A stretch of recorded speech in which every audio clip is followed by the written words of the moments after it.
and welcome to the Dicebreaker podcast, episode 8. This week I looked up which episode it was before we started recording, so we didn't have to record that intro about 16 times. It's gotten to that point now, man. Yeah, it's just ingrained in me. God help us when we get to double digits, it's going to be a nightmare.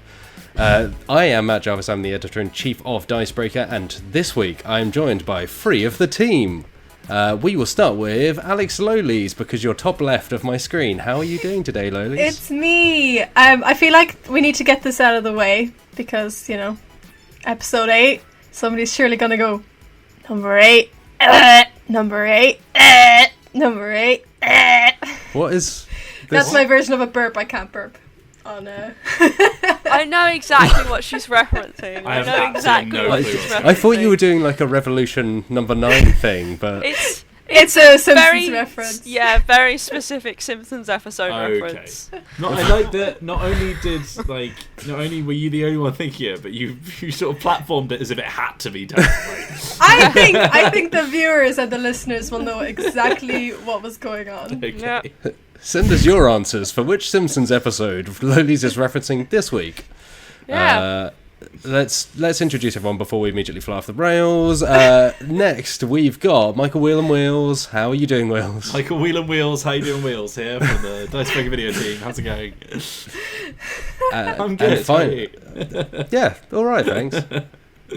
You know, good to see all your faces, and Johnny's earlier. Let's not, you know, it's always good to see you lot, particularly at the moment.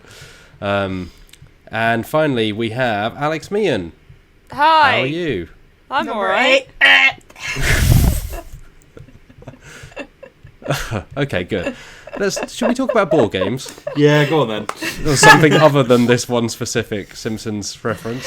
When she started the doing people will love that, it. I was saying like, is this happening? I'm telling you now, the people they're gonna go crazy for it. Oh, Matt, we both did the exact same thing. Yeah, we were just typing that into the very professional Google Doc we use to keep track of the funny things people say for potential episode titles. Let's start with, let's go in reverse order. Alex Meehan, what have you been playing this week? Let's think. What have I been playing? Obviously Scythe. You sound so begrudging Just now. sadly Blah, resigned blah, yourself blah. to life. This is your life now. Oh. This is your scythe. This is your scythe. Yeah, so that's got that out of the way. How was it? Did you win? We need No! more. Meehan, Of we need course more. I didn't win. You keep telling us that the crowd are desperate for your scythe updates. Or that one fan who asked. Well, there you go. Look, I've got it out of the way. We don't need to discuss it anymore. I've also been playing Bullet, which I believe we discussed on the podcast last week. We have discussed it a few times, but the Kickstarter is now live as well. And we, because I was playing Bullet with you, we tried a different mode from the usual Bullet mode. Try co-op mode. Yeah. Which was very easy. Yeah. It was kind of weird. So for folks who maybe haven't listened to previous episodes, like Bullet is it's a shoot 'em up as a board game, but it's more like it's like a kind of puzzly game. Or a shmup, as the kids call it. Yes, a shmup. Shmup. But there is, by the time you listen to this, I almost said read this, it's because I've spent too much of my life in words.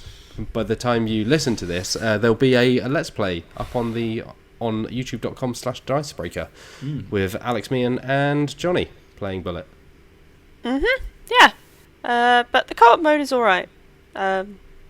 You play against one of the characters and they have like a special ability, and you have to basically just load bullets on them. And we did it, yeah.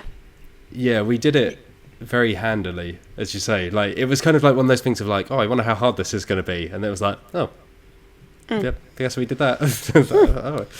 You can really hear the passion for this game in your guys' voices. It sounds Matt like loves it was this game. a hit. What I've heard. Yeah, I really do like Bullet. I think it was just that thing of, as Alex and I were playing, it was kind of like, oh, I really like the competitive mode of this. It was like, I wonder what the co-op mode is like. And then it was just kind of like oh, that was very easy. I think if they're still balancing it, we should say it's still a prototype on Tabletop Sim. It was alright, but the competitive mode is better. That's on Kickstarter right now. And we also played Undaunted, the first one, Normandy. Which was it's an unusually slow deck building game. I don't mean that as an insult. I liked it. It's just like you have to really focus. It's not so much on obtaining new cards, it's more just like using what you've got, which makes sense because the available pool of cards you have access to isn't massive, and it's more of an effort to get those cards. But I enjoyed it. I lost because Matt Jarvis is a tactical mastermind. But we should preface that, like, I've reviewed both of the Undaunted games now, so I've played a lot of them, and you were playing for the first time, so there was, you were up against someone that had multiple dozens of hours playing these. Pish posh. And you had just learnt it literally that day. You absolutely sunk my battleship. For legal reasons, we have to clarify there are no battleships in Undaunted Normandy. No, not that I know of. No, it was good. I really enjoyed it because I love deck building games, and this was a deck building game with an extra element to it, which always fascinates me. So I'm looking forward to playing the sequel, Undaunted North Africa, that you've talked about quite a bit in the past, haven't you, Mr. Jarvis? Yes, and there's a review on the site, and in that review I kind of say that I think I prefer it to Normandy. Normandy is really fantastic, like it's a great game by itself, but I think North Africa just pushes it that little bit extra. And the last thing that I played was Hell, the Last Saga, which we all played. Did you play it, Lolies? No. I didn't either, so I don't know why you said all. All two of us. It was all of us who were present that day. Look, It was everyone except for the blonde kids. Everyone, shut up, ladies. Everyone who played Hell played Hell. look, I've been chastised in the past for getting people, and now I'm being chastised for thinking that everyone was there when they're not. So frankly, I can't win. But it was me, Matt, and Johnny played it with someone from the publisher, whose name, Sam the publisher's Healy, name I can't. formerly- Yeah, Sam was there, but I can't. Formerly remember of Dice Tower, now of Mythic Games. Mythic Games, that's the one. And yeah, it was good.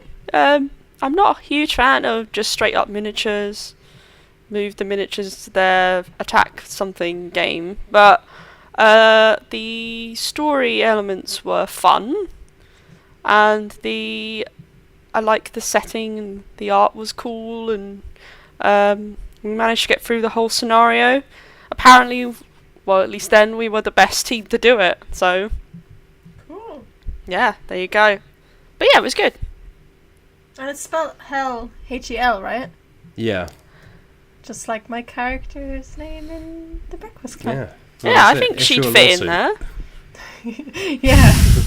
Coming for you. Although they spell it in Trademarked. all caps. I don't know. I'm not up on my Norse mythology or history, so I don't actually know what hell.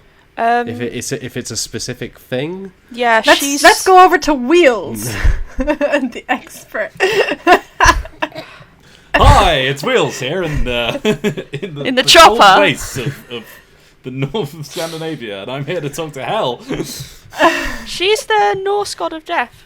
Hell. Oh, of course, Oh, right. Yeah, I've seen Loki's Full Ragnarok. badass. Loki's daughter. And she's not happy. It's like half of her is all manky, and like the rest of her is fine. I don't think she's outright like a antagonistic figure, not like sexy Kate Blanchett. But I think that she's obviously represents death. It's all like horror and darkness, and you can have like characters with Norse religious ties in that game, as well as like 2 other religions. But yeah, it was interesting. We have a video of that playthrough up, do we not? We do. So folks can go check it out. I think it's on Kickstarter at the moment. But yeah, it was those games. They're kind of. It is much of a muchness at some point. It's like a lot of miniatures. You move between tiles and you roll dice to do stuff.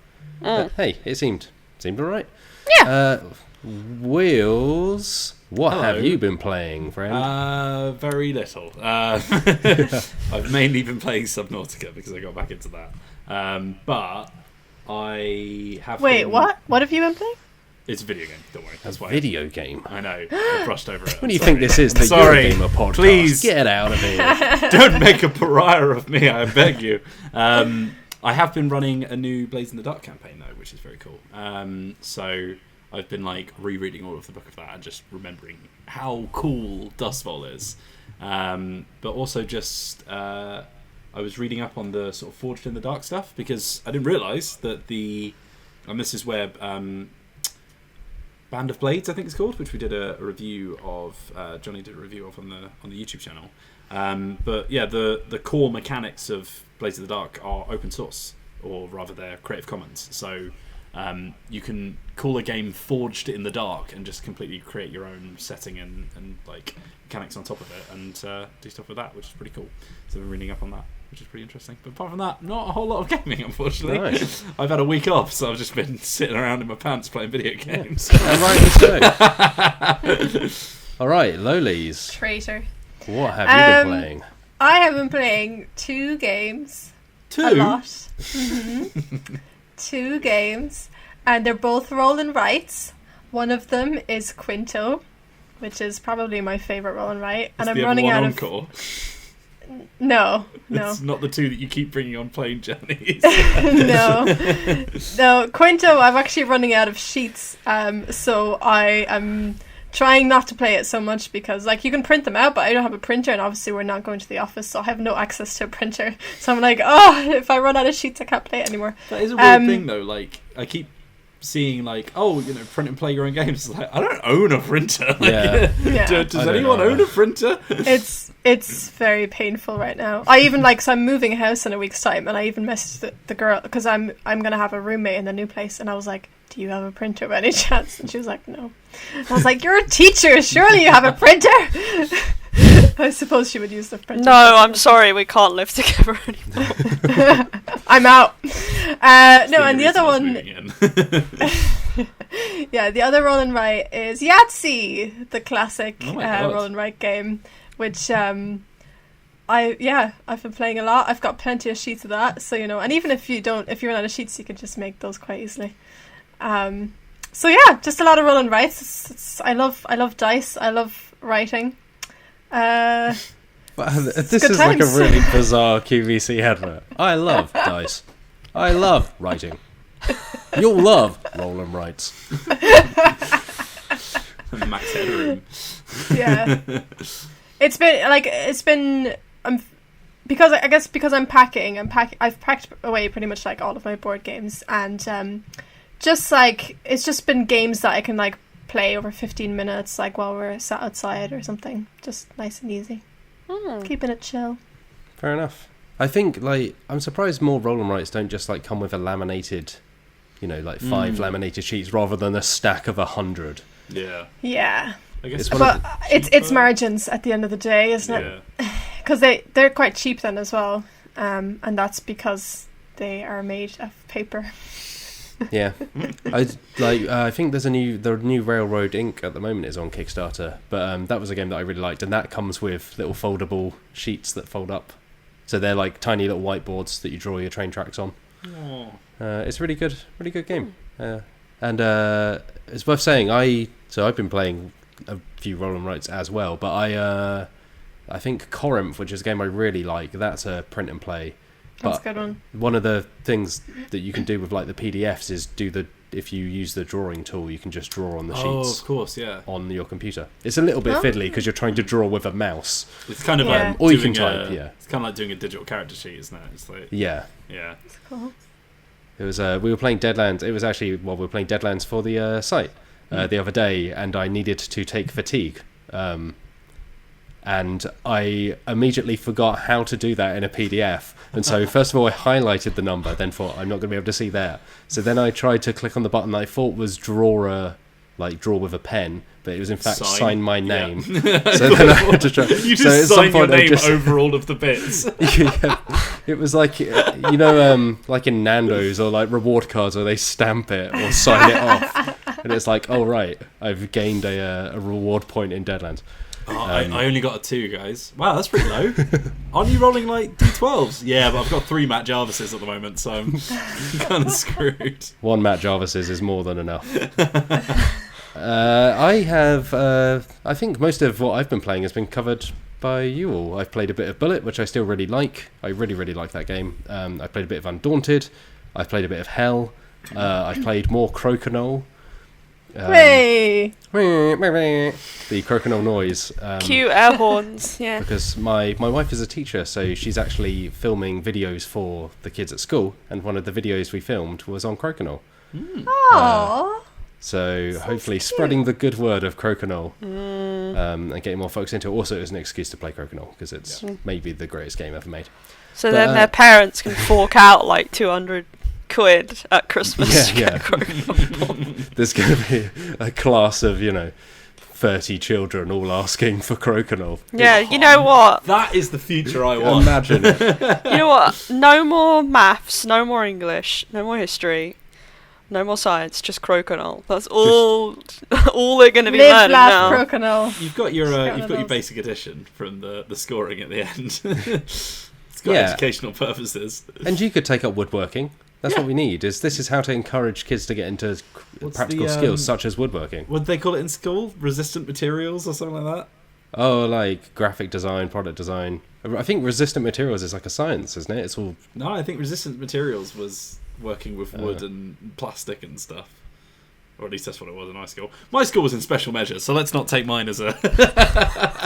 They get, kids nowadays get things like... Kids nowadays get things like... Get off my lawn! 3D Gen printers, X! Which, to be honest, if they had 3D printers at school, when I was at school, that would have been pretty rad. Just print miniatures, print all sorts. It's great. Well, I said Gen X when I meant Gen Z. Oops. Gen A now, isn't it? I don't know. How are they going to complain? Postal mail? Oh, wow. Wow. Anyway. Oh, quick, before we all wither away. Let's crack on. I'm already withering away, mate. Let's go on to news, because there's quite a lot of news.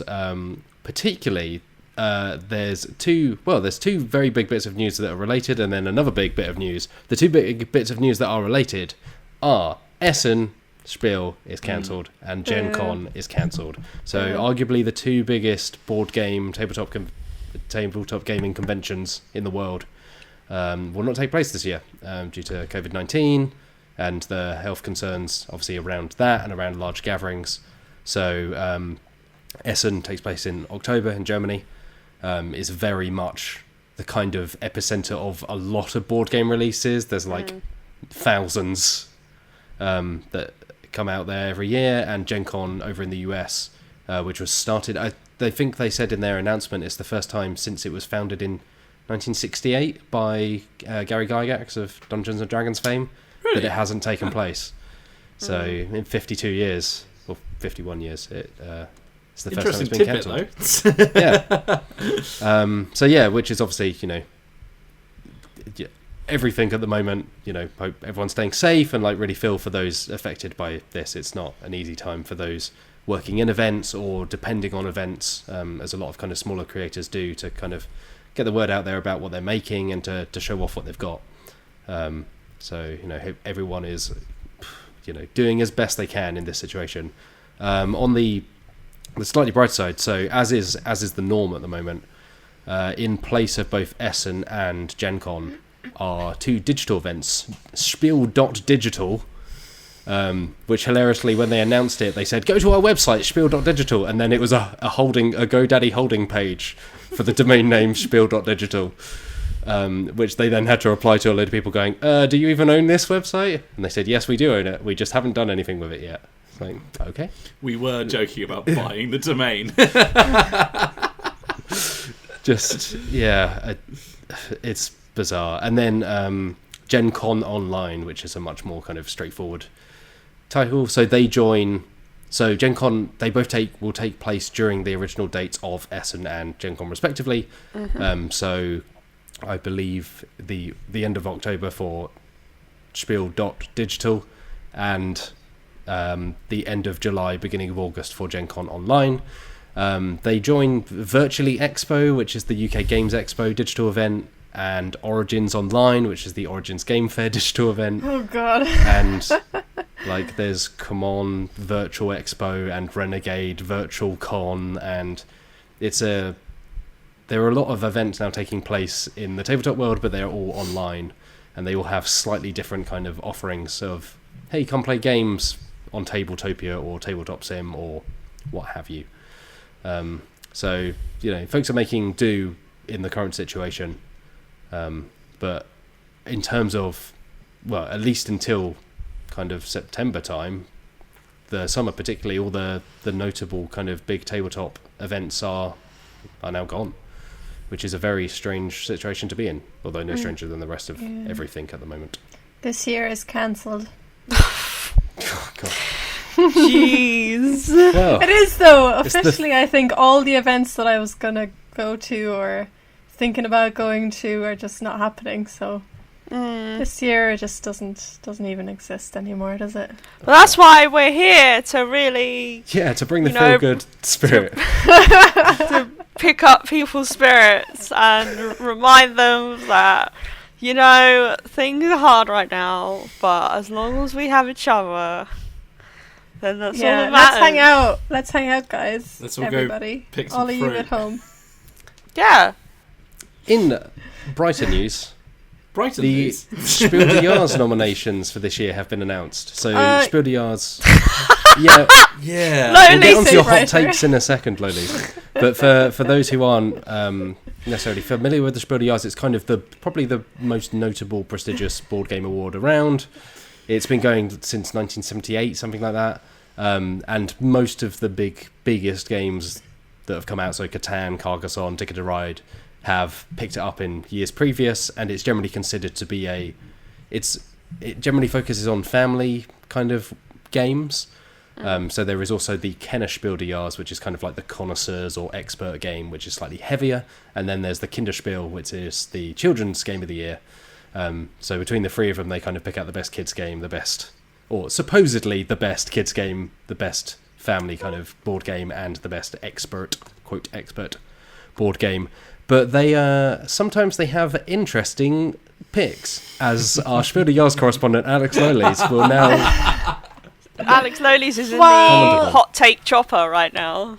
Well, I know that Pictures, is it called Pictures, is on the Spiel des Jahres list, and I am disgusted. Is that such a my right? God. That's a very strong word. That's It's quite very a strong, isn't mundane it? game. Like, I don't think it's bad. yeah. It's just like It's it's definitely not not like worth- of the year material. It's not worthy to be in the shortlisted. What is like 3 games that are shortlisted, right? I don't think it's worthy of being that high up. Like, I saw some of the games that came out that kind of got recommendations. Mm-hmm. So they were like obviously in the running, but kind of fell short of even the shortlist. And even out of those games, like, I think there was stronger contenders than Pictures. Yeah, so if you like, I'll go through them quickly now, and then we can spill the tea on And then them. Spill. every Spill the title, tea. Spill the tea. every title that you read out, Lolies will just go crap, So rubbish. No, I think overall it's all right, but I have more to say about this. But I will let Yes. Matt continue. yeah, just so to fill in the audience, Yeah. the 3 nominations for the 2020 Spiel des Jahres, which I'm sorry I mispronounce it, because it's Jahres, right? Because it's Game of the Year, I think is what it translates to. So there's My City, which is not a great title, but that's by Rainer Knizia, Yeah. of several Everything. hundred board games fame. I think he's incredibly prolific. He's done things such as the Lord of the Rings card game, Lost Cities, Tigris and Euphrates. He's made a lot of games. I think he's been nominated for the Spiel des Jahres like a dozen times, but he's only won once. which was like for, Leonardo DiCaprio. it was for Celtis in 2008, which is not, in my opinion, not among his best games. And I think, Well, I mean, if we're following on from that metaphor that I've just shoehorned in, then the Oscar that Leo eventually won wasn't for the best film he'd ever done. It was more of a combination, I think. true, yeah, just like, yeah, we'll give this. He needs one. Fob you off for another 20 years. So joining My City. So My City is it's a legacy board game, I think, but you are building a city. Nova Luna by Uwe Rosenberg and Corneille van Moorsel. I'm so sorry for butchering these names. Uwe Rosenberg of Agricola and Patchwork and whatnot. A lot Big of fan. tile layers. So Nova Rosenberg's Luna good, is good another tile layer where it's based on the phases of the moon. And you have different objectives depending on We what tried phase to of the play moon it. is. Yeah, we saw that At at PAX. PAX Unplugged, but our We were very tired, or East though. maybe, but yeah, our brains were like so fried at that point. Like we were just looking at all the iconography and we just went, "Oh god!" I don't think it's even that complicated a game. I think we were just so gone. And then finally is Pictures by Daniela and Christian Stur. Don't boo it.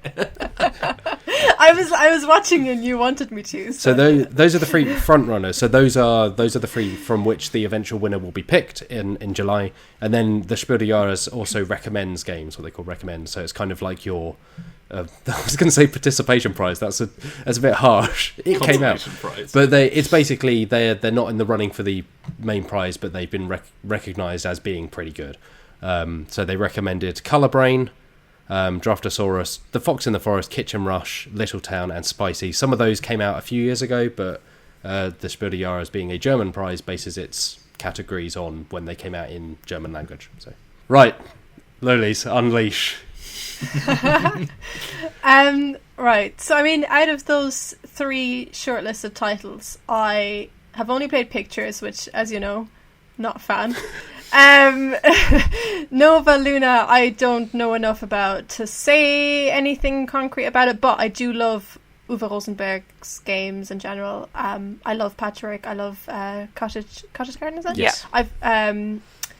I own that one. I don't know why that's the one title I can't think of. But I really enjoy his games. What was the other one again? My City by Veronica Knizia. Oh, My City. Well, you see, I know nothing about that. I even gave it a quick Google earlier just to have a quick look at it. But yeah, I have no opinion on it. I know it's Veronica Knizia, who has made some excellent games in the past, but he's also made some duds. Mm-hmm. So That's what happens when you make 400 million games. yeah, this is the thing. It's very hit or miss. So this could be really, really cool, or this could be absolute naff. I won't know until I play it, I guess. It's a competitive legacy game, apparently, in which you develop a city on your own playing board through the ages. I mean, it doesn't sound too dissimilar from something like Charterstone, which was kind of like build up a village competitively. Also, it's a legacy game. But I haven't played it. I think there's more of a tile laying element here. I think there is something to be said about the fact that like sometimes you'll think, wow, there's some really good games that came out this year, and then just ones that you've literally never heard of just get popped on the list, and you're like, Yeah. I think we'll particularly get to that in the Kenner Spiel des Jahres. But I'd say like the recommendations, some of the recommendations I think are almost more interesting. I haven't. To give a disclaimer, I have not played any of the free nominees this year, but I was surprised that Kitchen Rush I think is a really interesting real time game. It's a bit like Overcooked, but as a board game where you're flipping timers and racing around. I've not played it, but I heard a lot of people talking about it. It's ugly as sin, House but flippers and oh god, yeah, it's the most disgusting graphic design I've ever seen. But actually, to be fair, keep that in mind, because I felt like I saw a question about ugly games that you really like. There is a new edition of it coming, which looks much better. But yeah, it's a really great game in a really, really ugly shell. And Fox in the Forest, although it's just kind of Whist, the playing card game, is a really nice little card game. So I was just kind of surprised that there were a few. Colour Brain as well. We should give a disclaimer that Lolies used to work for Big Potato, which publishes Colour Brain. But I, who did not used to work for Big Potato, will say that it's pretty interesting. It's basically a trivia game where you answer with colours. So it's there are Disney versions and stuff. So it's what colours are in the Union flag. It's okay, red, white, blah blah blah blah blah, and you'll get a point for each correct one. And it gets kind of inventive. So there's looking at My City, which is a legacy tile layer. Nova Luna, which is about tile laying, and then Pictures, which doesn't sound all that interesting. I was just a little surprised, but yeah. It's. I feel like it's been very weak the last few years. Like when you think about winners from, like, was it 2008 or something that Camel Up won? Like, like games like that, it makes sense. Like they're fun party games, but they've got something to them. Whereas like Pictures, there must be something better. I'm sorry, but there must. Even if you just think about like games that came out in the German market this year, like there just has to be better stuff. Do you think it's because the nominations haven't been great, or because the selection of board games hasn't been as good? Camel Up won in 2014. 14, okay. Sorry, just to well actually use straight up during this podcast. I'm sorry, but I did think it was more recent than that. But yeah, what is the selection process for the Jahres? I believe it's a jury. So there's the Spiel Jahres jury, and I'm not intimate with the selection process, but I think they receive nominations and they can also pick some. I think publishers can submit theirs, as with most awards. Yeah. Because usually there's a good selection of different types of board games chosen, isn't there? It's not like there's a specific type of board game they often go for. Like loads of different kinds of board games have won in the past, but like the 3 selections that they've chosen for the main award this year. We've got, 2 tile-laying games, and I'm not sure what Pictures is. I know more about the other 2 games, but... It's basically like you get a separate handful of materials, so one might be sort of like little pixely kind of cubes, one might be twigs, one might be stones, one might be building blocks. Yeah. And then you have to like just kind of... It reminds me of the 2 bits of string from Paranormal Detectives. You have the white and the black bit of wire that you have to form into a picture. Basically doing that, but you're mimicking one of like, I don't know, 16 pictures that's on the table. So again, obviously there's massive differences in terms of the mechanics involved, but 3 tile laying games that I've heard of My City, I've heard of Nova Luna, I hadn't heard of Pictures, have been selected, when it just feels like there are other board games. Maybe it's just from our perspective, and again, I'm not 100% sure of the time frame between what comes out in English and what comes out in German, but it just kind of feels like a lot of big selections that we would think of off the top of our head have just been kind of passed over. It's a bit odd. And kind of on that note, so like moving on to the Kenner Spiel Jahres, which again is kind of like connoisseurs, experts game of the year. So it's the Spiel Jahres where it's like a family weight apparently. The Kenner Spiel was kind of meant to be a more complex, hobbyist, slightly heavier, but even it never gets that heavy. There's nothing super kind of beyond the pale on here, but the nominations are Cartographer's A Role Player Tale by Julie Aiden, The Crew by Thomas Singh, and The King's Dilemma by Helmer Huck and Lorenzo Silva. And why is The Crew on this list? That's The Crew feels like it should be on the other list. The Crew seems a perfect fit for the previous. So that's the point I was going to make, is that I think sometimes the lines blurs and you look at the Kenner Spiel Jahres and think, because I think it was won last year by Wingspan, and Wingspan, it's slightly heavier than some games, but it's not really kind of complex, brain burning. And yet, compared to the... I understand Wings. I agree actually. I think I can see it in that group. In comparison to Camel Up. Yeah. Sure. Yeah. Again, I think it is a bit more of an expert's game. Disclaimer, I haven't played Wingspan, but I've written about it so much that I might as well have. I can see that making sense, but The Crew, like, having actually played that game, like, what? Like, that's the kind of game I might introduce to my family, and they have absolutely no clue. Fox in the Forest is like a pretty similar vibe, and it's on the list, but as a recommendation, right? That was for the Spiel Jahres, Fox in the Forest.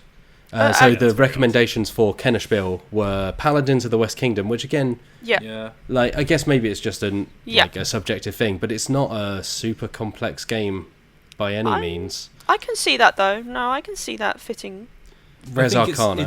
it's more complex than family. It's like the main. No. Yeah. I would see the crew as more of a family kind of level. I guess it's. But then I think we don't have. Like we still have yet to sort of collectively work out the proper language for this kind of stuff, and it's like it's difficult to categorize very easily. Like when people say, "Oh, it's a strategy game," so what the hell does that actually mean? Yeah, like if you almost look at every all game of the is different strategy. types of strategy, like, but yeah. Yeah, I guess it gets messy as well, because if you look back across the Spiel des Jahres, like over 40 odd years, there are games in there that I would say that have won the Spiel des Jahres that are equally as complex as something like Wingspan, which is it's more complex than just one, which won last year. It's more complex than The Crew, but I wouldn't call it a complex game compared to something like Twilight Imperium or you know those games. I would say are really heavy. Wingspan, I would say it requires a little bit more, but you could still teach it to a family. You could still introduce it to them. Good luck, my friend. Yeah. Maybe, With but- my family, mate. You're too deep, mate. You've played too many train games. You've lost all perspective on what a normal board game looks like. He's gone too deep into the train game. But It's time for the train game segment. well, I mean, Ticket to Ride won in 2004. I think you'll find so. Train games are. But the other recommendations alongside Paladins were Res Arcana, which is the new game from Race for the Galaxy, Tom Lehman, and Underwater Cities, which is heavy. Okay. That is a real weighty game. That's what I mean in terms of like The Crew versus Underwater Cities those are two ends of a wide Yeah, spectrum. but the crew should 100% be in Spiel, not Kennerspiel. Yeah. Like Res Arcana, again, I can see that working there. Like having not played it, but I've heard that it's quite bulky. Like that. Underwater Cities. Yes. And King's Dilemma. Even Raiders. Paladins. Paladins. The Lost Why am I Ark. getting mixed up with? See, I'm getting mixed up with the new game in the trilogy Raiders of that the North trilogy. Sea. That's from the old trilogy. That's the old trilogy, my friend. So Raiders Paladins is of the middle one. There's Architects, Paladins, and Viscounts. And then the Viscounts. North Sea Why am trilogy. I getting mixed up with Raiders of Spheal? Is it Spheal? North Sea, Raiders of the North Sea. Ignore me. I'm just being an God. idiot. Okay.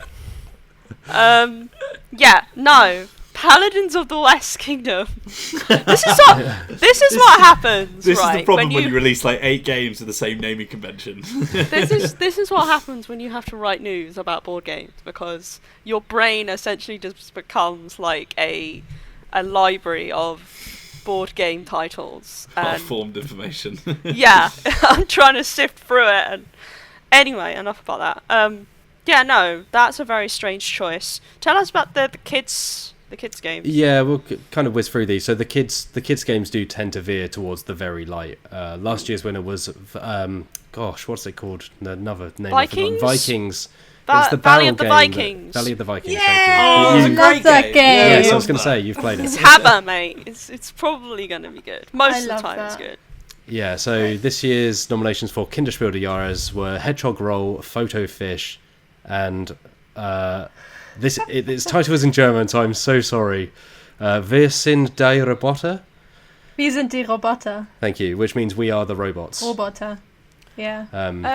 I've heard of Hedgehog Roll, and it seems fun. I know that, again, as much as kids' games are talked about, it's been talked about at least a bit. Like, I think it was nominated for the Origins Awards, maybe? Possibly, I can't Don't remember. quote me on that, which were frankly also actually much worse than the Spiel des Jahres. Like, the Origins Game Awards choices were just absolutely baffling, and a huge list of games, some of which I'd never even vaguely heard of. This kind of thing can be debated all day, frankly. Yeah. But there we go. So next month they'll announce the Kinderspiel, and then a month after that, on July the 20th, they will announce the winners of the Spiel and Kinderspiel. So it'd be interesting to see what they pick, but I think it's not a super exciting, or at least there are some good games in there. The Crew, the King's Dilemma, there's decent games in there, but it's sometimes just that thing of, why is that in that category? And guys, I'm gonna ask quickly, what would you pick for the main award, the Spiel Jahres?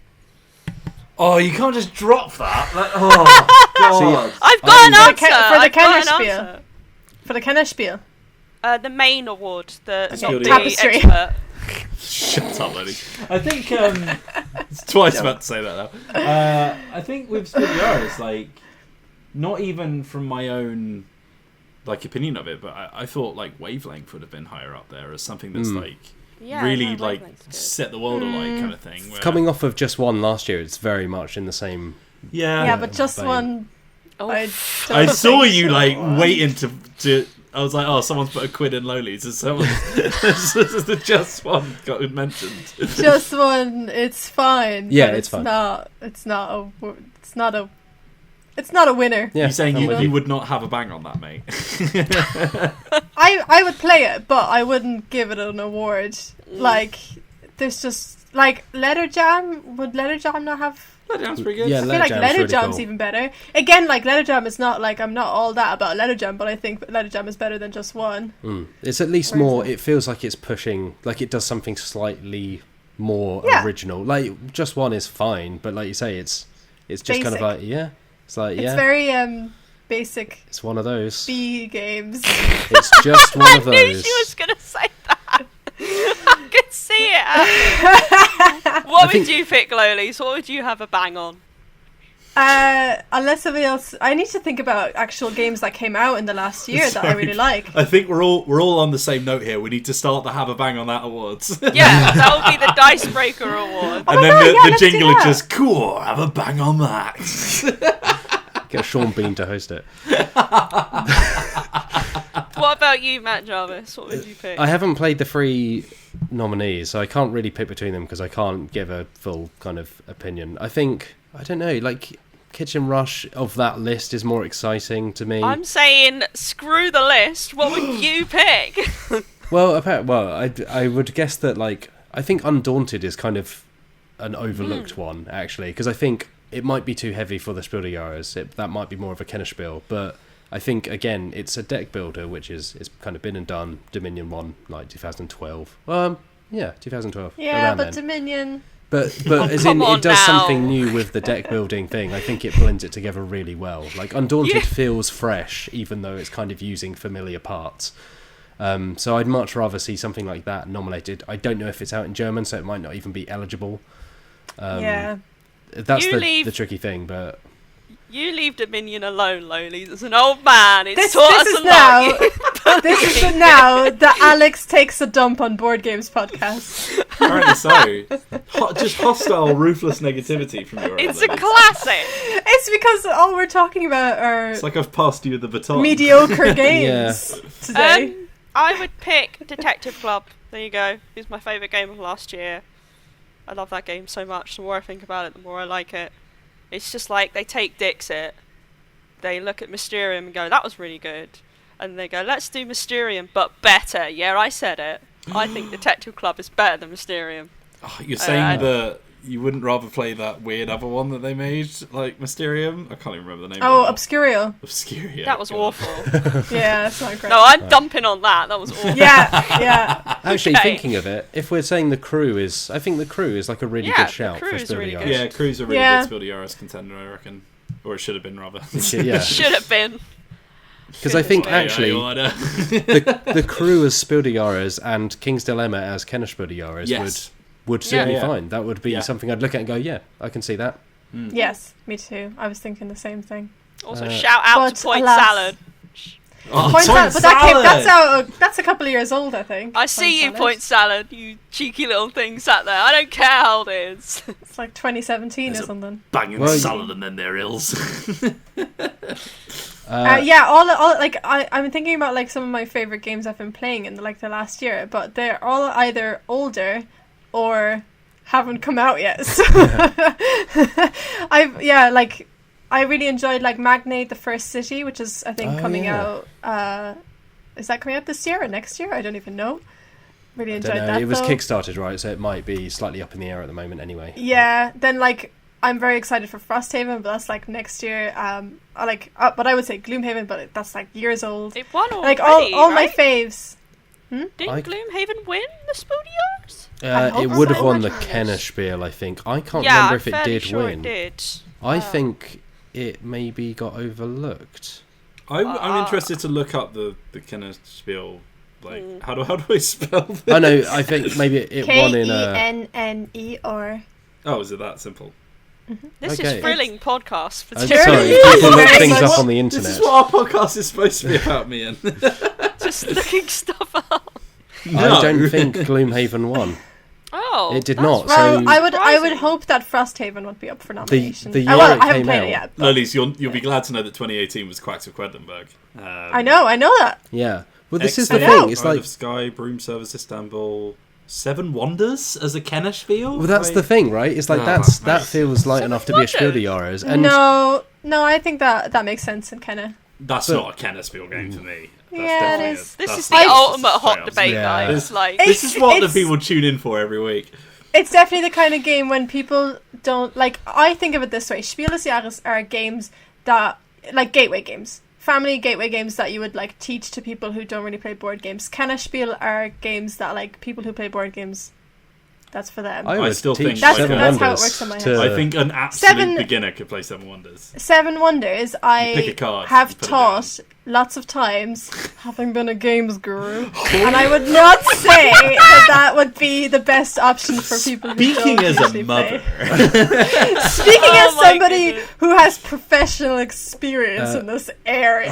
Captain spark Sonar a- got snubbed as well. What a flipping game. what was that? Sorry, was Captain Sonar got snubbed in 2017. Captain Sonar. The more I That's look a- at this, the more angry I'm getting. That's Let's a just good crack don't on. look at it, Will. 2017, the year that I think Gloomhaven came out in 2017, I believe. Officially, yeah. Kenner Spiel des Jahres was Exit the Game, which is a great game, but that feels like a Spiel des Jahres game. Yes, That is yes. just answer some puzzles and cut up some pieces. Yeah. Like, There's not there's even nothing. any real mechanics to learn. It's literally like doing an Yeah. escape room. But I think like you look at Spiel des Jahres, so 2018 Azul, great game. 2017 100%. King Yeah, Domino, slaps. fine. Like Yeah. 2016 Codenames, Colt Express, Camelot, Hanabi. Those are all Oh, Coal Express. you know stone cold classics at this If point. there's anything I want to have a bang on, it's that. I that, love Cult Express. that game just does it for me, man.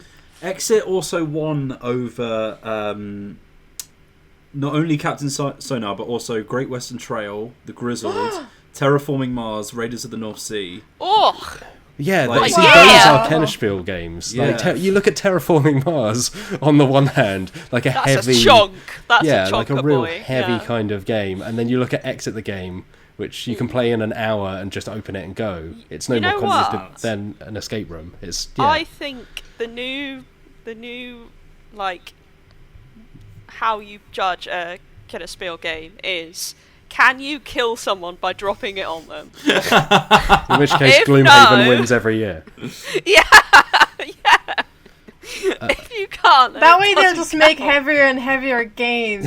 I don't want that. Well, that's Kickstarter, right? It's just pack them full of miniatures. They put Gangshon Well, no, I Clever don't want as a that. Kenner Spiel as well. Yeah. What? God's so clever. Are This you is nuts. serious? That's a spiel, if anything. 2016 Pandemic Legacy Season 1 lost out to Isle of Sky. It's bizarre. Blimey, let's... So they later gave, I think, Pandemic Legacy a special award they basically made up on the spot to be like, oh, we should have given this an award. So they gave it an award, I think, last year or the year before, that was kind of like a special recognition award. It Oh was my almost like a, God. oops. The Snub So- Award. Sorry, lads, we messed up. But I think We I did think- actually want to have a bang on that. But if you think about it, like, I don't know much about this stuff, but like isn't this a very similar debate as you would have in like the Oscars or something? Yeah, Like, people are always. This is very similar vibes to how I feel about things like the Grammys, where it's like, how the hell? I think Yeah. it's weirder here because the awards they're not big enough to feel like something like the Yeah. Oscars, where it's like playing to a very mainstream, like, you know, it's just weird old white men voting. So it's like I'm sure that's the also whole the thing. case for this one, to be fair. Who's who's on the panel for the Spiel is Jahres? What are their addresses? I need to get me some horse heads out. Oh my goodness! Just Great Western Trail. You're just cutting the horse heads out of the cover art for Great Western Trail. Yeah, This is a people. message to the It's panel like, of the it's Spiel wooden- Jahres. Lolies will fight you. It's wooden the horse meeple heads that I gotta send in the post. Oh gosh. But yeah, we could argue about this all day. But Yeah. it's cool that there are awards in board games. But I think there's definitely a feeling sometimes of they haven't necessarily kept up with the current state of board games as they Yeah. are today. And I think you do really have to remember that it is relevant to what came out in Germany in a specific time frame, in German language. Like, it has to be translated into German. So, like, a lot of great games might not necessarily ever make it into German Yeah, language, that's very or they'll come out like years later or whatever else. So Yeah, there's a few factors to consider. But I think even once so. once the Have a Bang on That awards are Yeah. properly established, then there'll Yeah. be a real Contender a real to the Spiel worldwide Jahres. Right, Okay. come on, Matt. appeal. Let's move on. Right, this Just crazy trade. rounding out the news very Bang on that. quickly. Cyberpunk Red has been delayed. Yes, The saw this. upcoming RPG. Understandable rather. Yeah, so it was planned to come out in June, and they said at the time they said it was kind of a tentative date because that's the way things go. They said, hey, if we need to polish it some more, but it's been delayed because of the ongoing COVID-19 situation.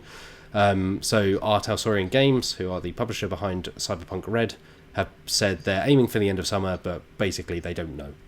If you want to watch our playthrough of that is on the YouTube channel. With co-designer Cody youtube.com. Pondsmith. Exactly, Yeah. youtube.com/Dicebreaker. Search for the Cyberpunk Red It Let's was Play. It's very very much good. fun. Matt Yeah. Jarvis is an absolute legend in that series.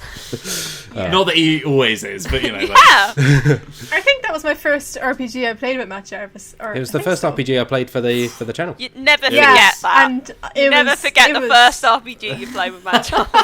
It was something else. It Pure was- chaos. I It was didn't huge. know. I really didn't. I think I didn't know Matt until I played that game with him, and then Yeah. I truly knew him. RPGs, there's something people need to know. RPGs transform Matt Jarvis into like a chaotic version of himself. Shadow like, Matt Jarvis. So, Yeah. so we had a discussion earlier, and we about what alignments everyone on the team would have, and we all agreed that Matt would be lawful good, right? Yeah. Lawful good in every way, but. Once Matt Jarvis plays an RPG, he is flipped on his chaotic head. evil. Chaotic all the way. evil. Chaotic Yeah. evil in the streets. Lawful good. Good in the sheets. Oh my god, I'm gonna wet myself. That's the name of this episode. This should absolutely be the other way around, by the way. You should be chaotic evil in the sheets because No, I like especially, it. I like especially it when we're this talking way. character sheets as well. Oh, that's good. Yeah. Oh, Obviously, yeah. that was intended. Of course, yeah. No, this is a family podcast. Matt, tell us about other news. Yeah, so just a quick note on the Cyberpunk Red thing. The jump start kit that we played with last year is available now, but it's kind of just like a basic set of rules and some pre-made characters. So it's the full rule book that's been delayed. Other than that, there is news happening, but those are kind of the big ones. We spent a lot of time absolutely slamming the Spiel Jahres. So let's.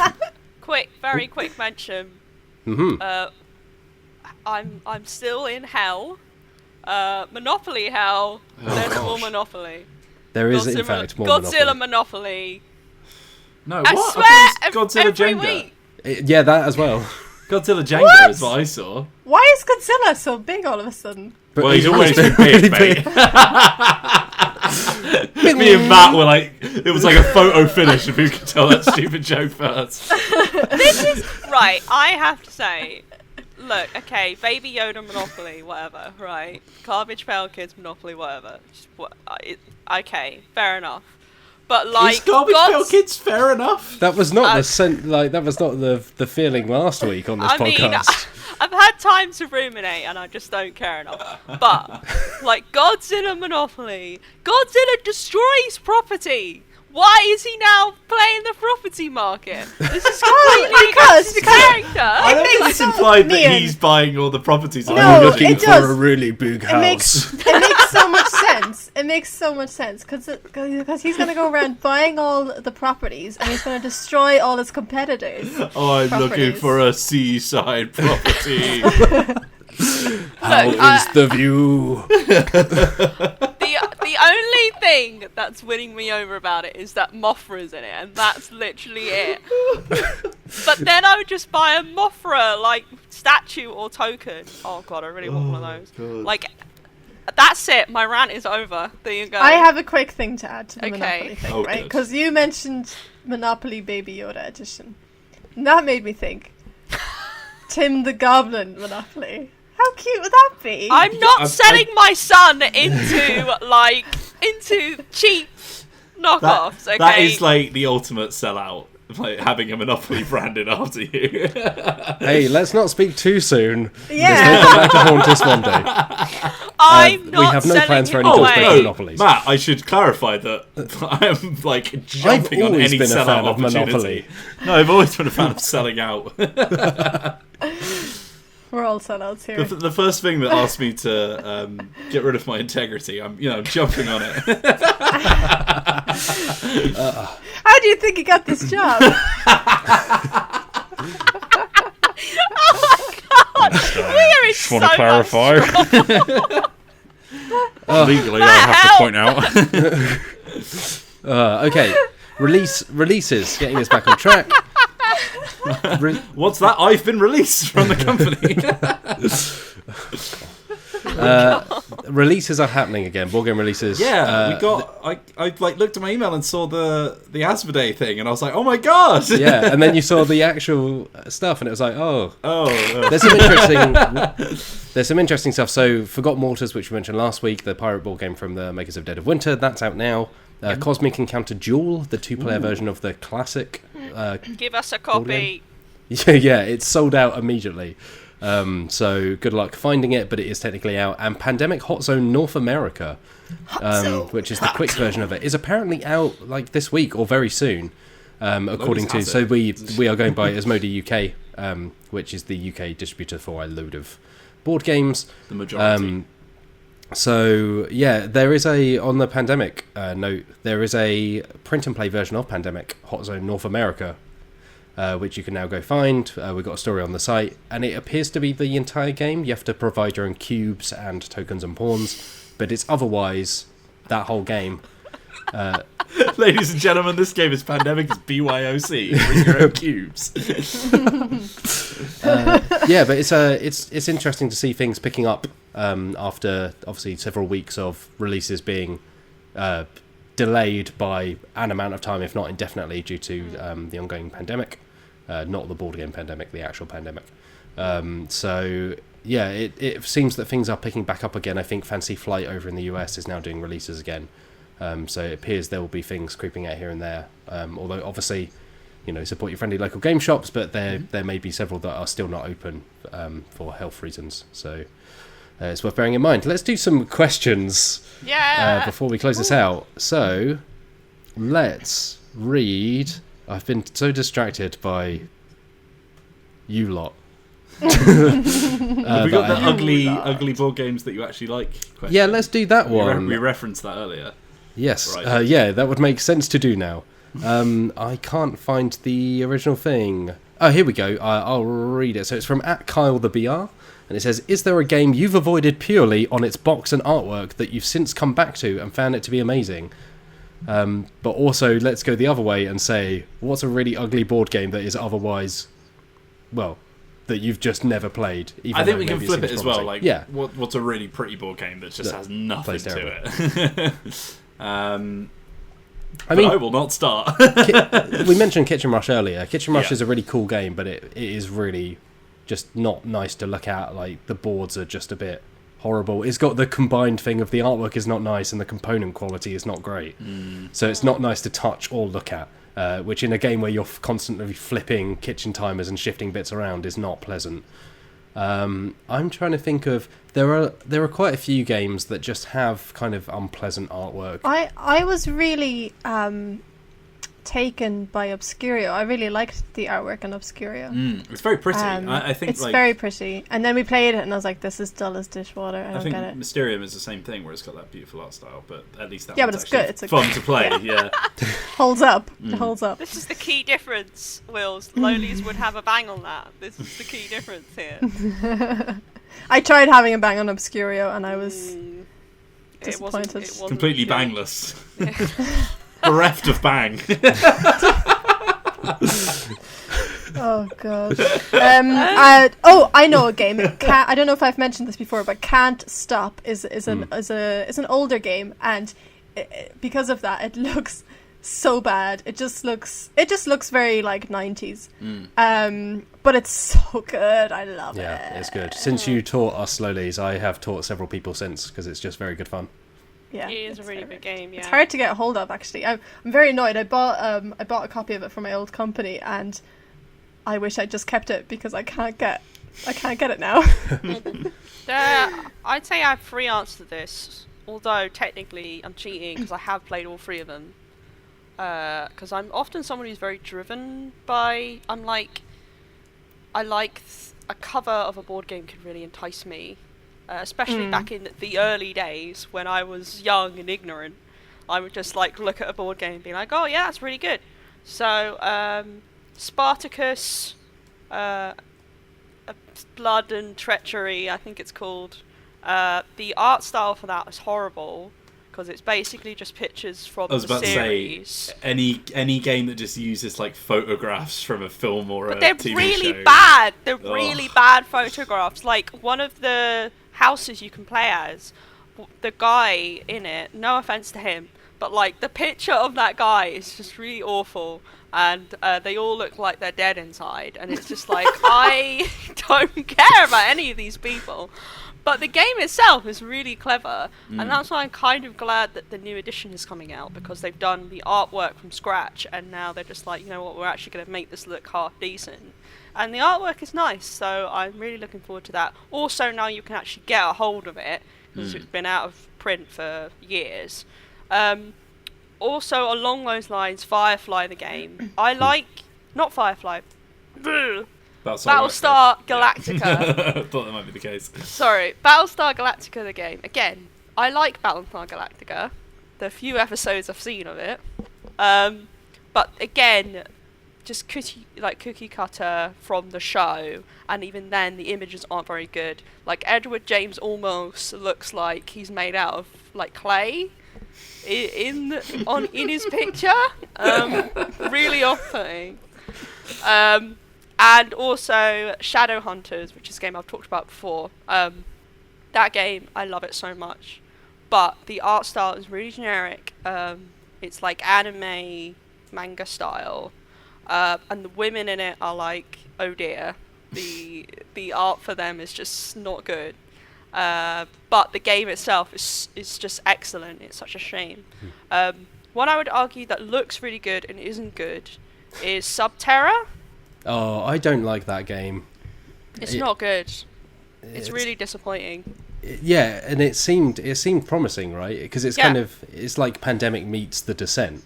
You're in caves, you're moving around, and then playing it was just kind of it's just a bit dull. So boring. The artwork for that game really enticed me, because I really like horror games, and the name Subterra. It's a play on You're Underground, but also all spooky. But and the art style is nice, but the game itself is so disappointing. Though I've heard Subterra 2 is better. I've played a very brief demo of it, and it seems more interesting, but no, I can't speak to it more than that. I will say quickly on the games that look ugly but are good.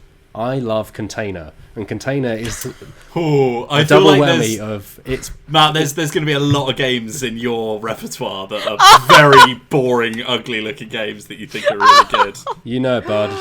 So Container, stay with me. Lawful good is back, y'all.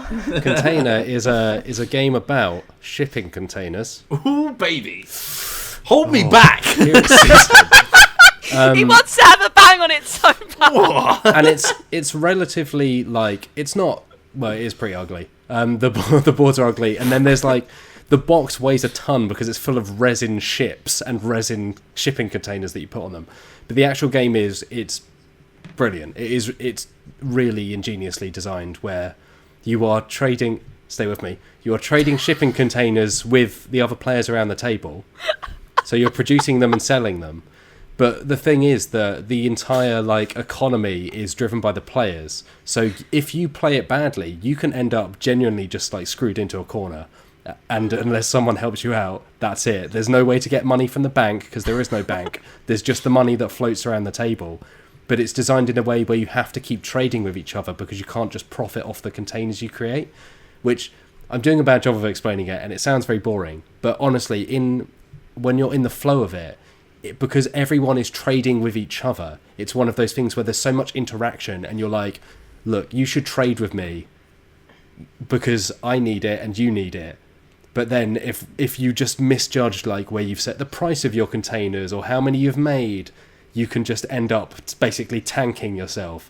It's really good, and I really love it. In a similar vein, Sidereal Confluence is getting a new edition as well, because that was famously horrendously ugly. I also have you guys played Cutthroat Cavern? Yes. I've heard of it. The art in that is so inconsistent. Because you have a big deck of dungeon monsters, and you'll flip one, and it'll be oh, here's a demon in one art style, and then you flip it again, and it's oh, here's some cliff art. It's it's they paid an artist, but only for 25% of the box or something. Yeah. Have you guys played Photosynthesis? Mm-hmm. Yes. Yes. Oh, come on now. Please. Which way are you going with this?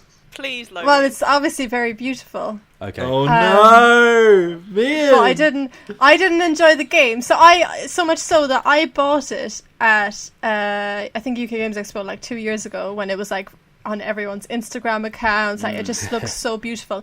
Bought it. Then we played it in the evening. I hated it and sold it to my friend straight away. I was I don't want this. And he was I'll take it. And I was sure, here you go. I feel that's a very Alex Lolies story.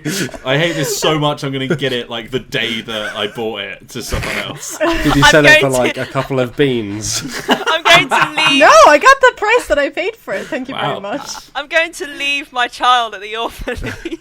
Hi mate, would you like to buy this board game second hand for the exact price that I bought it? It's only a day old, but I have spat on it. No, he was involved in the game. So he was there, he played it with me, and then just bought it off me directly. Oh gosh. Also, he liked it. Special shout out to Laura Up, which Wills and I played to give it a test run before the Let's Play, and we were both oh, this is a great game, but this artwork must be placeholder.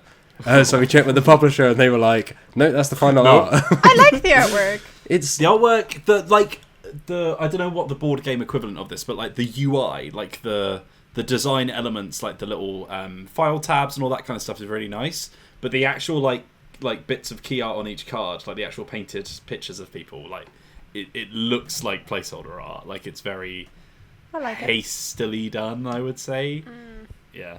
I love that game. Yeah, something's knocking about. Yeah, I can hear. I think it's wheels. I think your mic is feedbacking or something. It's because I keep doing that, and I'm hitting the arms on my desk. Going it's fine. Don't worry about it. We won't cut it out. It'll explain it for the viewers. It's like a small fart machine. No, the fart machine was yesterday when we were recording. Let's not get back into that. Right. Next question. Lolies, would you like to take this one from Tom? It's at the top of the list. Tom. They're a drum. Okay. Hello, guys. I recently got Arkham Horror, the card game, for my partner and I to play. We had our first game at the weekend, and she found it a little overwhelming. It has left a sour taste for us to play it again.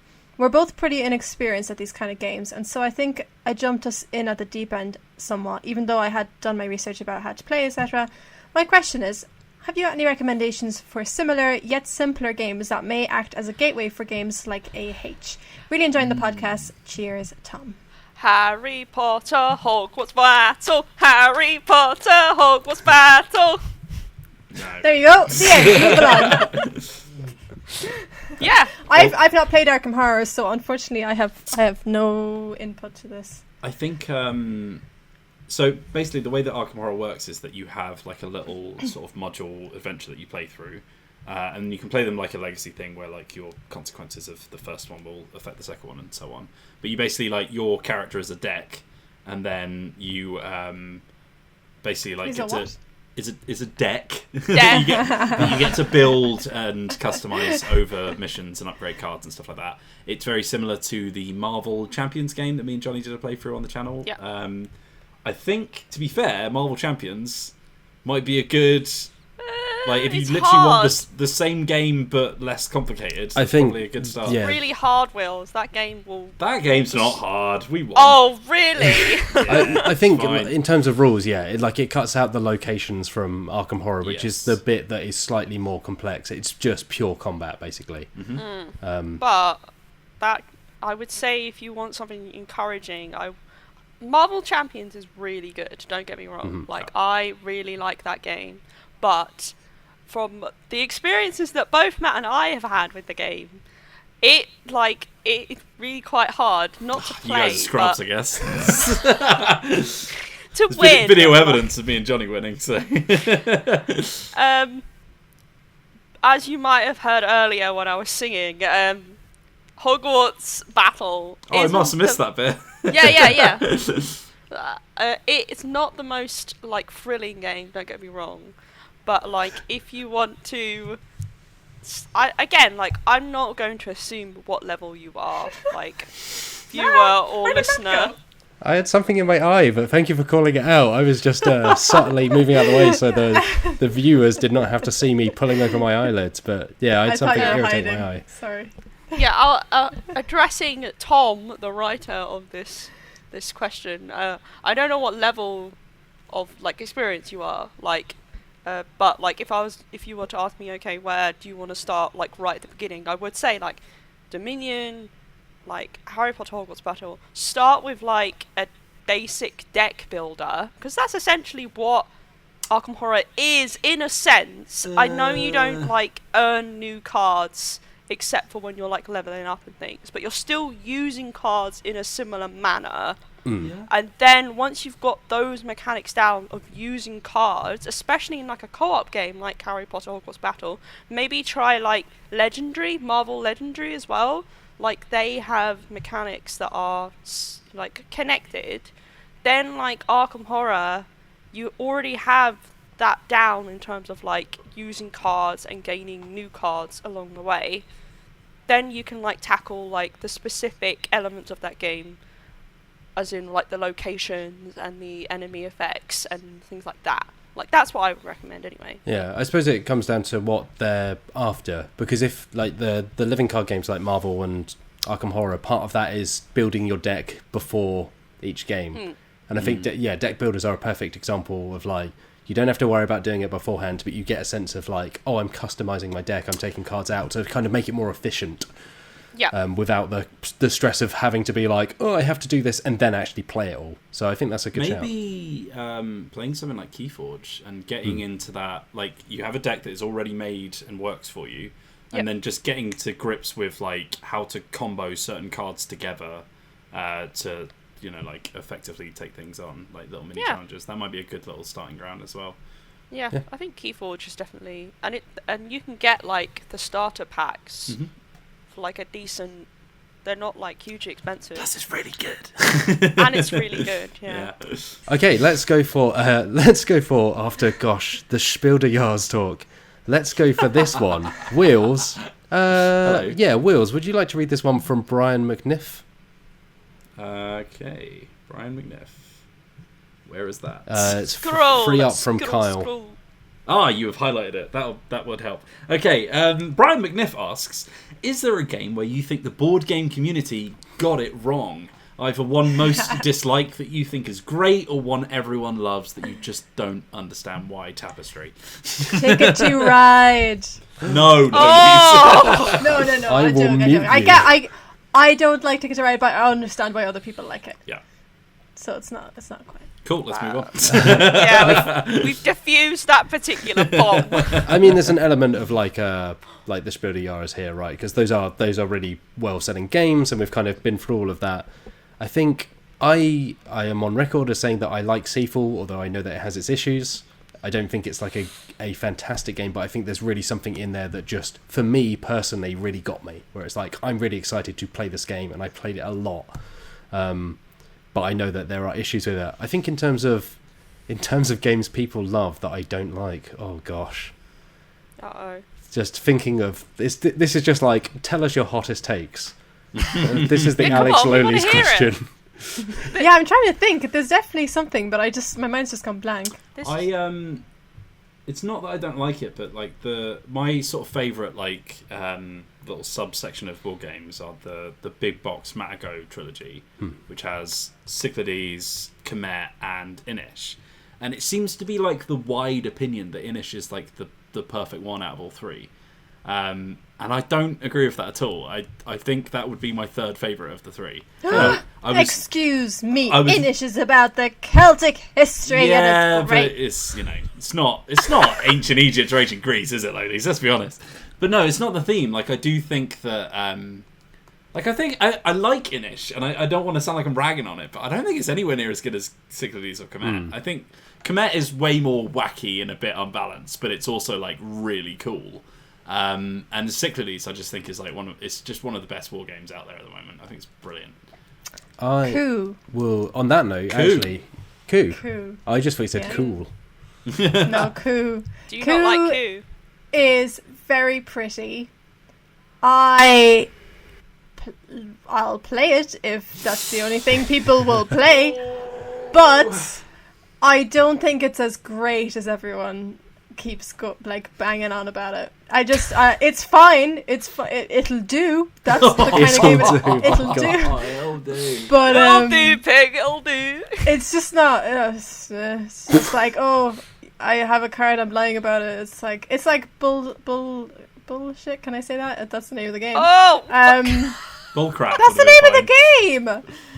It's like that, but slightly different. You know? I'm gonna say werewolves. Werewolf is thoroughly overrated. I yeah. think it's just a case of having played it as much as I have, because it's a game that comes up a lot, and like obviously it's a good game to introduce people. People love social deduction games. It's one that just everyone has, and like there's just so much better out there, and it's just another like D&D situation where I like D&D, don't get me wrong, but like werewolves compared to like 2 Rooms and a Boom, or like or even like any other like hidden role game or social introduction game, I just think that like it's just everywhere, and like I'll play one night Ultimate Werewolf, but in terms of like games that people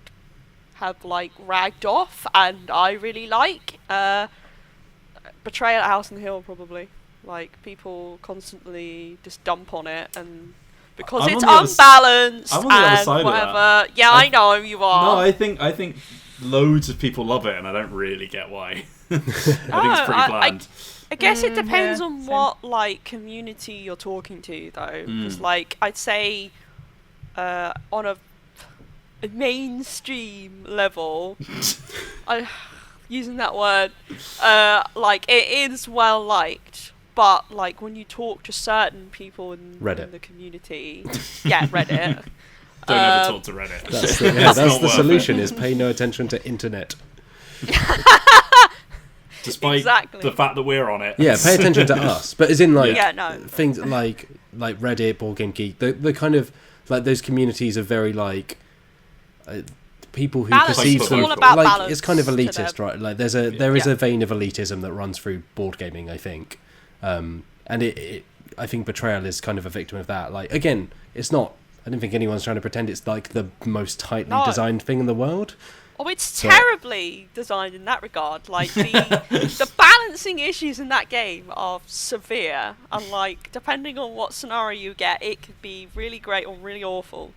But I still really like it, so that argument just kind of flies over my head. Yeah. I just don't really care. I think it's that thing of like some people would like to play games because they want to get a high score. They want to like go for the most effective strategy where it's just how can I make the most points every turn, whereas other people go for like the social aspect or the storytelling aspect. So it just kind of it splits into those two The camps. thing is, like, number one, please just like both of those kinds of games because it is possible. Number two, Betrayal is just nothing like that. Like, it never comes across like that. Like, looking at the box art, the tokens, everything for it, it's like anyone who gets that kind of impression that's ever even attempting to do anything like that, just completely missing the point. Like, if you want like a really efficient game, like go and play Scythe or something. Play Scythe. Oh gosh, don't And get then the people started on Scythe. I think we can all agree on the most overrated game of all time that seems to be the most popular RPG in all of existence. No, you see, you guys are always saying that, but I really like it. It's fine. It's fine. Yeah. I think it's. I've not played a huge amount of RPGs, but D&D, having played a few now, is still up there as one of my favorites. It's a world that I love inhabiting. I like having read books and watched TV series and stuff like that. I love being in that world. I love playing those characters, and it's a system that I know well enough now that I kind of know what I'm doing to a certain extent, but I still get surprised. And I think you guys are too harsh on it just because it's like popular with people now. It's like you guys. I feel like you guys are very hipster in your attitude. Oh, don't you come at us with that. Come on now. Like, I like Tickets to. No, because you're like, I like to before it was cool, and now that everyone else likes it, I don't like it anymore. I've never liked Dungeons and Dragons. Lolies, D&D has been like pretty cool and widely played for a very long time now. Before I started playing it, certainly, like, it's nothing to do with the fact that it is popular. It's mostly like people forget other RPGs. I think that's more the which is problem, a right? shame. It's Yeah, like, that's more the issue, isn't it? It's like there's so many good things out there that aren't getting played. it's become the Nintendo of tabletop role-playing games in that people just go, oh, it's D&D. Which like, you can understand why, because it's still not, it's big, but it's not mainstream in the way that, well, like Monopoly, Jenga, Scrabble are maybe the only real, and then maybe Cluedo. There's a few things. Oh, I've been playing Scrabble this week also. Yeah. Oh, Cool. no. But as in, there are very few board games, and even I think D&D is not mainstream. There is nothing mainstream to the point where, like, people just use it as a shorthand, right? Yeah. That because tabletop role playing Which isn't to a point where you can say tabletop role playing and people, like, beyond the people that already do it, you can't just say tabletop role playing because they'll be like, what's that? If you say Dungeons and Dragons, they go, oh, I know what that is. Yeah, but I think that's okay because we say, oh, I'm gonna Hoover. Hoover is a brand. It's just one brand out of many other vacuum brands. But it's not a game system. It's a known brand. Like, this is the same thing. D&D is to TTRPGs what Hoover is to vacuums. Big hot take, Lolies hot take. No, I can see where Lolies is coming from, and I agree with her. I don't really care. No, I don't care about the fact that it's used in that terminology. Like, I don't really care. Like, it's not a huge deal to me because the word, like, mostly the letters D&D has like changed. It's changed as a form of language, like it's become to represent for a lot of people role-playing games, which is fine. I don't really care about that. It's more the fact that people play D&D when they have absolutely no experience in role-playing whatsoever, and then sometimes they might get turned off, or they might be like, what the hell, deal with this, I'm really, like, confused. And I'm like, I wish other role-playing games were given a bit more of a limelight just so that they can then maybe work up to D&D. D&D's fine. I like playing D&D. But, like, having actually had that experience, playing D&D with being, like, one of my first role-playing games and being kind of like, whoa, what's going on here? Like, luckily I got through that, but I think some people won't, and that's the only thing I've got against it. It's like I'm gonna Google something. There's lots of search engines out Oh, there. come on. Google This is is not the one point, that Lolies. Anyway, Meehan, do you want to read this last question from Liam Tunmore? Yes! Yes, I do! Where is the question? Such a stirrer, Lolies. Get me out of this hell box! I'm feeling down from very the top. argumentative today. I see it. Yeah, we couldn't tell. Talking of D&D, What inspires you when you are a DM creating a story? Liam Tonmore asks. So I would say here, like, you can obviously just draw from wherever, but particularly if you're starting out, I think there's nothing wrong with just drawing from elements of other things you like, whether it's books, films, other games, and just kind of mashing them together. It's like, oh, I saw a cool moment in that, let's include that. Or there was a character, I'm going to take some elements of that character. I liked it when they, when they did a certain thing, or the way that they spoke, or whatever. I think part of the fun of role-playing games is, especially when you're starting out, like, there's nothing wrong with just kind of mashing together a load of stuff, even if it's a little bit generic at first, because the fun of it comes from the people around the table. So really, your story doesn't always need to be the most interesting thing about it, because the players will make it interesting. So I think there's an element of, like, not overdoing it, but just, like, drawing from elements that you think could make your players, have their own inspiration. So in some ways it's like, okay, here's an interesting world in the background. So, I've been watching a lot of Avatar, The Last Airbender at the moment. So it's like, there are some really cool aspects of that world about how the Fire Nation is kind of trying to take over the rest of the world, and the fact that there was someone lost for 100 years and they're kind of here to be a savior, that kind of thing. So it's like, you can take elements of that and then insert them into maybe a little bit of something else, whatever you want. And you can even do that from week to week to week. Like, one week could be a noir style mystery, but if you've been watching, I don't know, the long goodbye or something like that, Chinatown. Yeah, and then the next week could be some kind of like combat heavy arena thing if you've been watching Gladiator. Just draw inspiration from the things that you like. I think there's nothing wrong with that. Like, you don't have to feel, you're not everyone is like an author or like some. I think it's easy to say we're guilty to some degree of this. Johnny is an incredible DM, and we play on camera, and it's very easy, like, looking at us or Critical Role, Oxventure, whoever, to be like, oh wow. But also, a lot of those shows are A, edited, B, like, people that play it all the time, and so on. I think there's like, particularly with Critical Role, who are all professional voice actors, people are like, I want my group to be like Critical Role, and it's like, but it won't be. Like, Matt Mercer has had years and years and years of experience. Like, he's been DMing since he was like a teenager, and now he's been DMing like professionally for like a decade, maybe even longer. And like, they've got a budget, they've got like professional voice actors, like, and obviously they've got a lot of riding on it, so it's going to be that level of quality. So honestly, like worrying that you're not going to be able to do it at that level, like, of course you're not going to be able to do it at that level. Like that's really impressive. And yeah, I would echo Matt and say a lot of the campaigns that I've planned or run, etc., have been because on a whim I've been like really obsessed with something, like a theme or like a piece of media or something like that. So like, a lot of the Dread campaigns I've done in the past have literally just been because I've been like partly obsessed with something. So like, I did a Dread campaign basically hugely inspired by System Shock 2, the video game, because I was just obsessed with it. And then I also did one on like Egyptian mythology as well, because I was really into that.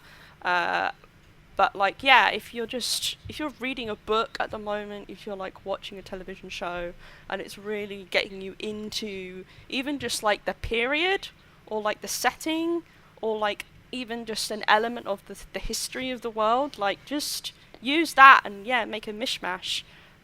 Like, I really think that nothing is truly original, really, because everything kind of takes something from somewhere.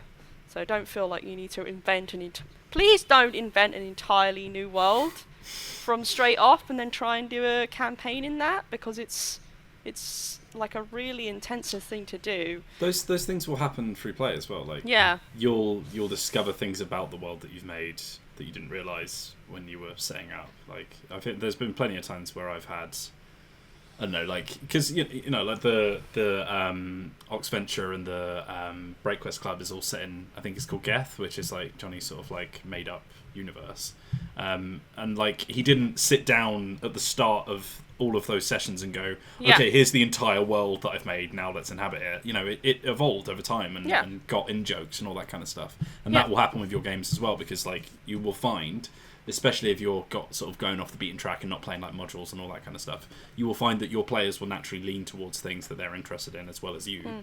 And then you'll just start riffing off each other and thinking, well, okay, like, you know, this wasn't meant to be about a cult, but they seem really interested in these guys, so, you know, let's crack on with that. And a lot of the times I like to, like, if you're playing in an established setting, like, so for example, I've been playing Blades in the Dark, right? So, like, that is a very sort of, here is a world that you're inhabiting, here's all the little elements. You can just sort of like pick and choose the bits that interest you. You can completely ignore other bits if they don't, and then just go with that. Like, oh, this crew is really cool, I'm going to do something around that. Or like, this sort of weird demon that I've discovered in a book or has been like brought up seems really interesting, let's make them the antagonist. Yeah, it's a little bit, it's like how good television works. Like, a lot of people will have an idea of the ending of a entire show, but like how they get there is just like, a good television show won't know exactly how it's going to get there, simply because of the way the audience responds to certain characters, the way, you know, actors might just leave, like, and they might have to work around that. Like, just come at it from that perspective, because number one, like, designing an entire world is a lot of work, and number two, your players are probably going to mess it up. So yeah, I tend to have like, there's like a couple of key beats that I would like to go for, but sometimes I won't even have a ending planned, because it's more the fact I like to put my players in a situation rather than a storyline. Like, I want them to be, here's like a weird thing that's happening, here's a couple of factions that are interested in what they want from the world. Like, what do you want to do? Like, how are you going to sort of diffuse this, or how are you going to profit off of this? Because I think that tends to be more interesting, because it's not players like being led down a path of the set pieces you wanted them to happen.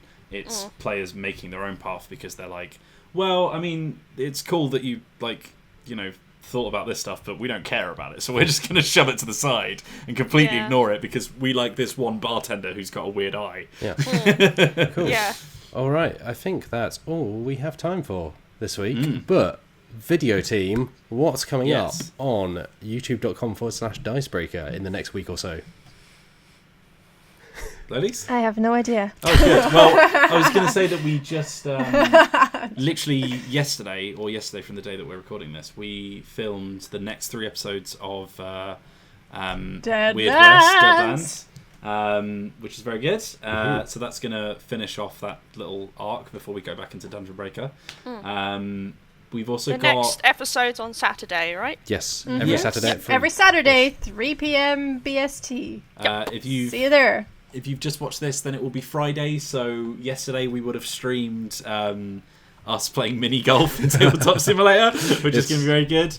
And we've also got a Bullet Let's Play that's just gone up as well, I think, in the future.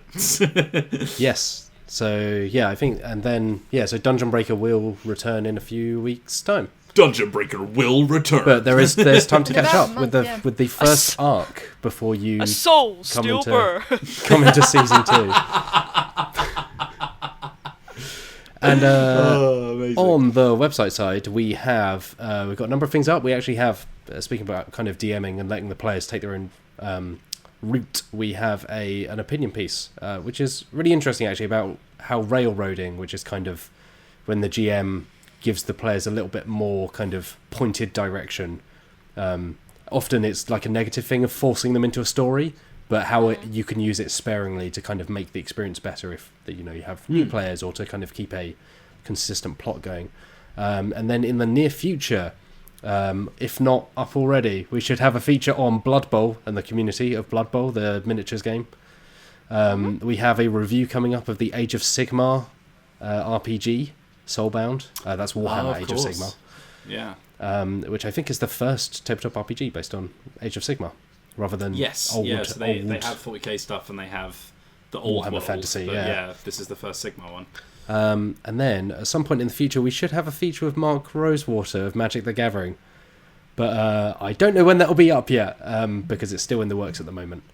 And we should have one more thing on the video side. I've just remembered. But back by popular demand, we're gonna film another Let's Play of the Gloomhaven PC game. So me, Lolies, and Johnny will be jumping back into that tomorrow morning, and that should be with you in the next sort of week or so. And be good. Followers of this podcast will be interested to know that one Alex Meehan has written up her thoughts on Scythe. And what? I've never heard of Scythe. Your experience playing the digital edition, particularly at the moment, which I think is a really nice piece that I think a lot of people will relate to it, especially right now. So I'm looking forward to that getting up. But that's all from us. You can follow us in the regular places, so dicebreaker.com, youtube.com/dicebreaker, @join Dicebreaker. We're on Instagram and all the places you would expect. If you want some merchandise, it is dicebreaker.myshopify.com. Show us your shirt. Stand up, Matt. Stand up. Show us.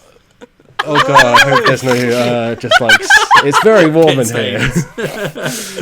The t-shirts you purchase from the Dicebreaker merch store will not come with sweat stains on them. Unless specifically requested. Unless you'd really like them. That's extra. But as of... Head on over to Matt Jarvis's Patreon for that one. As of today, hopefully as of today, or at least very soon, we should have the Luck Be a Lady and Wood for Sheep shirts going back up. They were previously only available at conventions.